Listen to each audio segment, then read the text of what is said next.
Olá, sejam bem-vindos a mais uma aula com a professora Ademária. Na aula de hoje vamos continuar falando sobre o conjunto dos números inteiros, mas dessa vez nós vamos comparar os números inteiros, comparar quem é maior e quem é menor.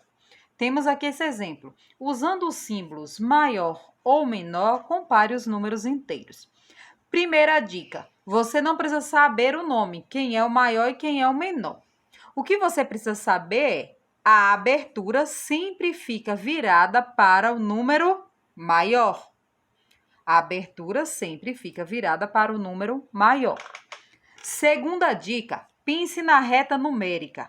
Quanto mais o número fica para a direita, mais o número é maior. Quanto mais ele vem para a esquerda, ele é menor. Outra dica: todas as vezes que eu comparar um número positivo com um negativo, o positivo é sempre maior. Se eu comparar dois positivos, o maior é sempre o maior. Se eu comparar dois negativos, o maior é o menor. E eu comparando com o zero, o negativo é sempre menor. E eu comparando com o zero com o positivo é sempre maior. Vamos agora na prática. 0 e mais 7. Se eu pensar na reta, quem é que está mais para a direita? Ó, o 0, o mais 7 vai estar para a direita, porque aqui eu tenho os números positivos e deste lado eu tenho os números negativos. Então, quem é o maior? O mais 7. Aí a leitura 0 menor que mais 7. Letra B. 11 e 0, mais 11 e 0. Sempre que a comparação for com 0 e o número for positivo, o número positivo é sempre maior. 0 e menos 9. Sempre que a comparação for com 0 e o número for negativo, o 0 é sempre maior do que o número. Porque ó, o 0 fica para a direita e os negativos ficam para a esquerda. Menos 13 e 0.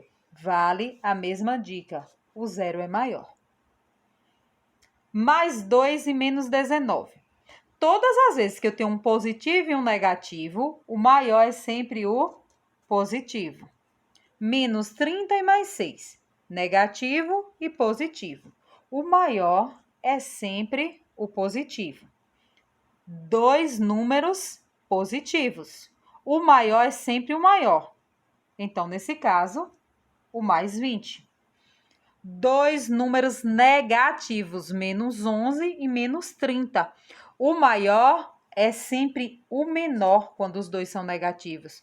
Por quê? Porque o menor fica mais para a direita. Ó, se eu comparar menos 1 e menos 5.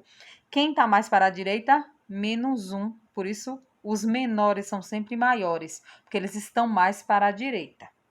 Menos 1 e mais 5. Um positivo e um negativo. O maior é sempre o positivo. Menos 20 e menos 3. O maior é sempre o menor. Mais 1 e menos 100. Se eu tenho positivo e eu tenho negativo, o maior é sempre o positivo. Menos 54 e menos 26. O maior é sempre o número menor em módulo. Espero que tenham compreendido e nos encontramos na nossa próxima aula. Até lá!